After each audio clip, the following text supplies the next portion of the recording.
अब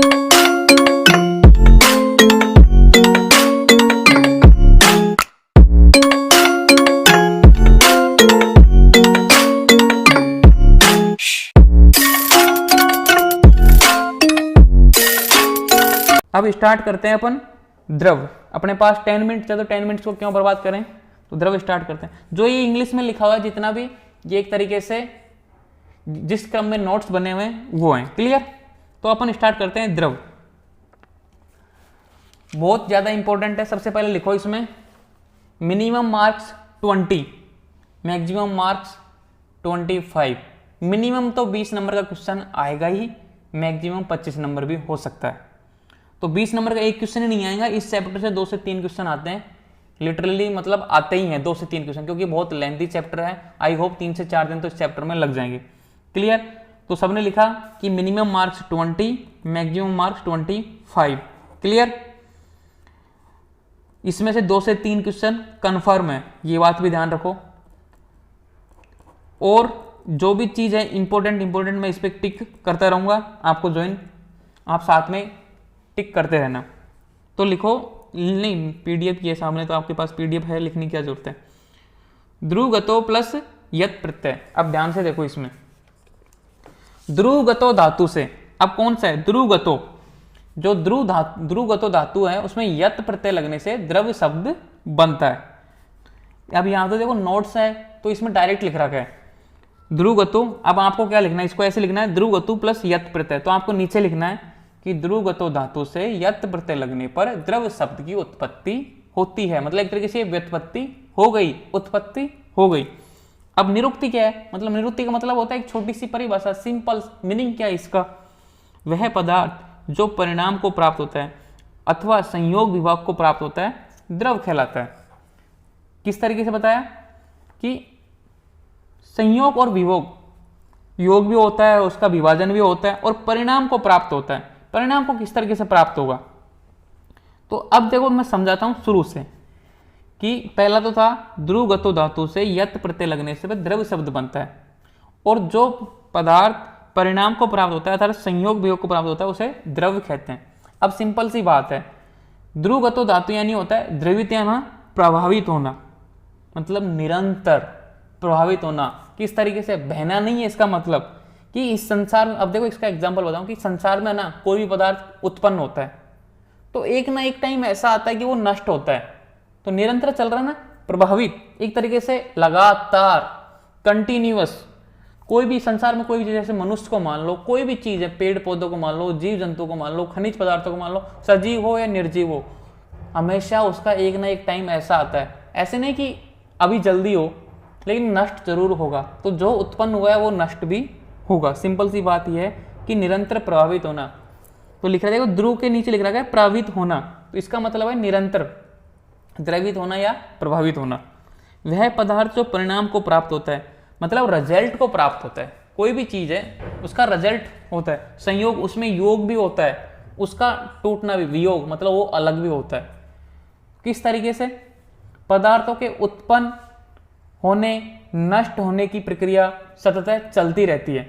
ठीक है, तो सिंपल सी बात है कि जो पदार्थ परिणाम को अब उत्पन्न हुआ है, नष्ट भी होगा, तो बीच में कुछ परिणाम भी प्राप्त, रिजल्ट भी मिलेंगे उसको, उसका विखंडन भी होगा, उसमें कुछ योग भी होंगे। तो ये सारी चीजें द्रव की खासियत है, क्वालिटी है। क्लियर? तो ये परिभाषा है सीधी सी, जो पदार्थ, वह पदार्थ जो परिणाम को प्राप्त होता है अथवा संयोग विभाग को प्राप्त होता है द्रव कहलाता है। सिंपल सी परिभाषा निरुक्ति। और व्युत्पत्ति तो मैंने बताई दी, ध्रुवगतो धातु प्लस यत प्रत्यय लगने से पर द्रव धातु द्रव शब्द की उत्पत्ति होती है, मतलब व्युत्पत्ति मान लो इसको। ठीक है, अब है लक्षण। जब भी लक्षण आए तो आपको क्या लिखना है, ये कोटेशन इंपोर्टेंट लगाओ। देखो मैंने अब तक आपको ओनली 5 कोटेशन बताए थे। पहला कोटेशन था आयुर्वेद की परिभाषा, दूसरा कोटेशन था आयु की परिभाषा, तीसरा था पदार्थ की परिभाषा, चौथा था कौन सा, स्वस्थ की परिभाषा, और पांचवा था आयुर्वेद का प्रयोजन। ठीक है, अब मैं बता रहा हूं छठा इंपॉर्टेंट कोटेशन, सिस्टमेटिक तरीके से बताऊंगा। अभी छठा इंपॉर्टेंट कोटेशन बता रहा हूं मैं।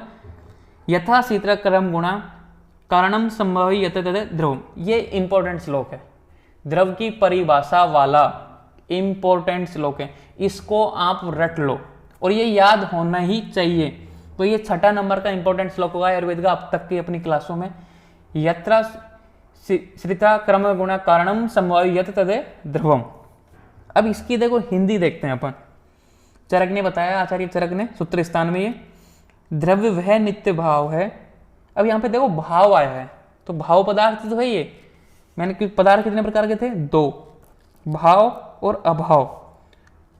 भाव में कितने आए थे? 6। तो यह द्रव्य वह नित्य भाव है जो कर्म व गुण का आधार है तथा अन्योन्य कार्य द्रव्यों का स्वामीकरण है। किस तरीके से? यथाश्रिता क्रम गुणा, इसमें लिख रखा है जो, मतलब यथाश्रिता, जो कर्म और गुण, गुण क्या है? 20 तरह के गुण, मीठा, ठंडा, गरम, स्निग्ध, चिकना, जितने भी गुरुवादी गुण थे अपन आगे स्टडी करेंगे, ठीक है। और कर्म, किस तरह के कर्म कर रहा है, फंक्शन, उसके मतलब मोड ऑफ एक्शन क्या है, उसका तो आधार है। आधार किस तरीके से? कि भाई द्रव्य में ये उपस्थित रहते हैं, ठीक है। कारणम समवी यत तद्रम तथा अन्योन कार्य द्रव्यों का, जो अन्य कार्य द्रव्य हैं, कौन कौन से कार्य द्रव्य हैं? जिसमें सजीव भी आते हैं और निर्जीव भी आते हैं। अपन अभी थोड़ी देर बाद में, जस्ट अगली क्लास में, कल होगा शायद, जितने भी कार्य द्रव्य 2 होते हैं, चेतन द्रव और अचेतन। चेतन होते हैं जिनमें सजीव होता है, जिनमें चेतना होती है, और अचेतन जिनमें चेतना नहीं होती। तो जितने भी कार्य द्रव्य तथा कारणम समवी यत तद द्रव तथा अन्योन कार्य द्रव्यों का समावीकरण करता है, उसमें मतलब सम्मिलित करता है, एक तरीके से उनको मेंटेनेंस रखता है, का समावीकरण, उनका मतलब एक तरीके से मेंटेनेंस करना। तो ये हो गई एक तरीके से लक्षण या परिभाषा किसकी? द्रव की। इंपॉर्टेंट है, स्टार मार्क लगा लो जितनी आपको लगानी है। जब भी आपको परिभाषा पूछे 2 नंबर में, अगर आप एक लाइन में और ये श्लोक लिख दोगे और ये लाइन लिख दोगे ना फर्स्ट वाले, तो आपके 2 नंबर आपको कंटिन्यू मिलेंगे। अगर ये क्वेश्चन 5 नंबर में आता है तो आपको देखो आगे जितने भी पॉइंट है वो सारे लिखने होंगे। कौन कौन से? द्रव्य भाव पदार्थ है, सिंपल सी बात है, भाव पदार्थ है, याद करने की जरूरत ही नहीं है, क्योंकि इसको अस्तित्व है, इसका द्रव है। जैसे कि अपने सामने बुक है, क्या हुआ? बुक है, निर्जीव पदार्थ है, लेकिन पदार्थ है ना, अस्तित्व है, ठीक है। अभिधेत्व, इसमें अभिधेत्व का गुण है, गेत्व, इसको जाना जा सकता है, और अभिधेत्व यानी इसका नाम दिया जा सकता है, और इस पे ज्ञान प्राप्त किया, बुक से ज्ञान प्राप्त कर सकते हैं ना। तो ये तीनों हैं, अस्तित्व, अभिधेत्व और गेत्व, गुण आश्रित होते हैं। भाव पदार्थ उन्हीं को बोलते हैं जिनमें ये तीनों गुण होते हैं। तो आगे कोष्टक में लिख दिया अच्छे से समझने के लिए। द्रव्य नित्य पदार्थ है, निरंतर, नित्य यानी निरंतर, क्लियर।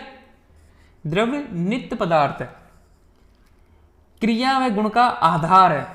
और देखो अगला पॉइंट है तीसरा, क्रिया व गुण का आधार है। मैंने आपको बताया कोई भी क्रिया होगी, कोई भी मतलब कार्य होगा, कोई भी गुण होगा, किस में होगा?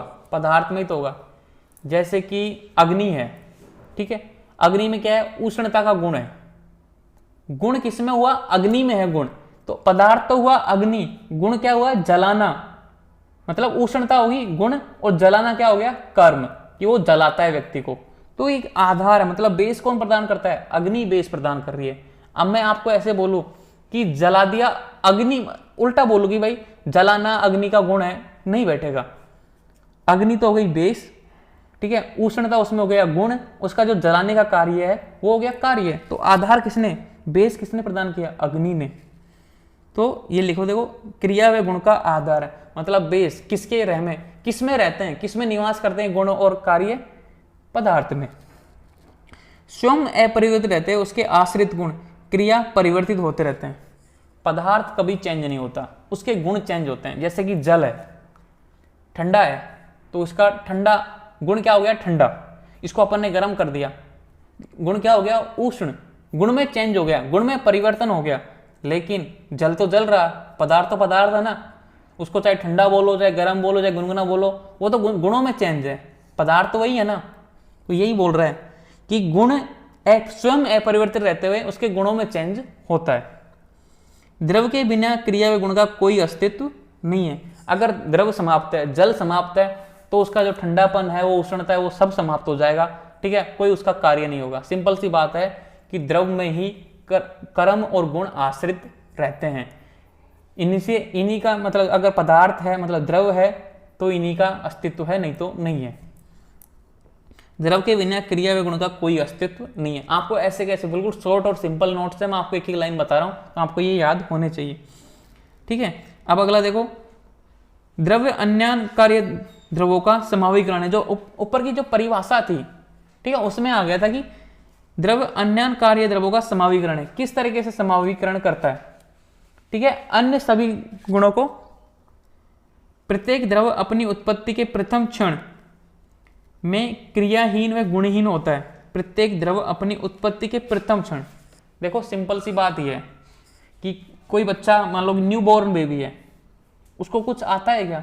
बिल्कुल साफ एंड क्लीन होता है, ना उसको बोलना आता है, ना उसको सीखना आता है, ना कुछ करना आता है, ना उसमें कोई मेमोरी होती है, सब कुछ क्लीन एंड। तो ये बोलता है कि प्रत्येक द्रव अपनी उत्पत्ति के समय क्षण में क्रियाहीन व गुणहीन होता है। क्रियाहीन, ना तो उसमें कोई क्रिया होती है, ना उसमें कोई गुण होता है, तो वो सब बाद में आते हैं।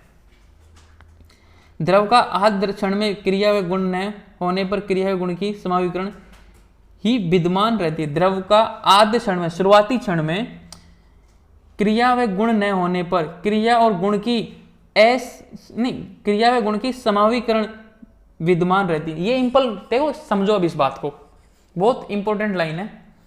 ठीक है, मैं आज यहीं तक कराऊंगा, इस तक ही। सिंपल सी बात ये है कि अपन जानते हैं कि कोई बच्चा पैदा हुआ, न्यू बॉर्न बेबी पैदा हुआ, ना तो उसको कुछ बोलना आता है, ना सीखना आता है, ना चलना आता, कुछ नहीं आता, लेकिन अपन जानते हैं कि ये सारा सब कुछ करेगा, कि उसमें समाहित है। धीरे धीरे आके टाइम आने पर प्रकट हो जाएंगे। तो सिंपल सी बात यह है कि पदार्थ में सभी द्रवों का, जो चाहे वो कार्य द्रव है, चाहे चेतन हो या अचेतन हो, उसमें समाहित होते हैं, अंदर निहित होते हैं। Clear point? द्रव का आद्य क्षण में क्रिया व गुण न होने पर भी क्रिया और गुण की समावीकरण विद्यमानता रहती है। मतलब उसके अंदर है, क्रिया भी है, गुण भी है, लेकिन अपन को दिख नहीं रहे। क्लियर? अर्थात द्रव की उत्पत्ति के शुरू में ही उसमें गुण व क्रिया उत्पन्न करने की क्षमता होती है। अब समझ में आ गया क्लियर लास्ट की लाइन से, कि द्रव की उत्पत्ति के शुरू में उसमें गुण व क्रिया, कैपेसिटी तो है ना, व्यक्ति ने जन्म लिया, न्यू बॉर्न बेबी ने जन्म लिया, तो उसमें कैपेसिटी तो सारी चीजें रहेंगी ना। अगर मान लो आप बोलोगे भाई वो तो सुन ही नहीं पाता, बचपन से ही बहरा है, तो वो डिफॉर्मिटी है, मतलब एक बीमारी है, उसको अपन सामान्य से गुण तुलना नहीं कर सकते। मैं एग्जांपल देके समझा रहा हूं, आप समझने की कोशिश कीजिए। पदार्थ विज्ञान को समझना इतना भी आसान नहीं है। तो सिंपल सी बात है कि द्रव की उत्पत्ति के शुरू में उसमें गुण व क्रिया उत्पन्न करने की क्षमता होती है। कोई भी पदार्थ अगर उत्पन्न हुआ है, उसमें गुण और कार्य करने की क्षमता उत्पन्न होगी। तो मतलब जितने भी समावीकरण अंदर में समाहित रहते हैं, वो दिखते नहीं है। क्लियर? समावीकरण होना द्रव का सर्वथा निर्दोष लक्षण है। निर्दोष मतलब सर्वथा, ये गुण तो पाया ही जाएगा कि पदार्थ में सारे गुणों को समाहित करने की क्षमता होती है। द्रव हो, गुण हो, जितने भी सारी चीजें हैं वो सारी। क्लियर? अब आगे बढ़ते हैं, थोड़ा सा देखते हैं आगे क्या है। अब इसका है क्लासिफिकेशन। क्लासिफिकेशन अपन अगली क्लास में करेंगे। ठीक है, थैंक यू आज की क्लास के लिए। आज बच्चे भी फुल थे क्लास में।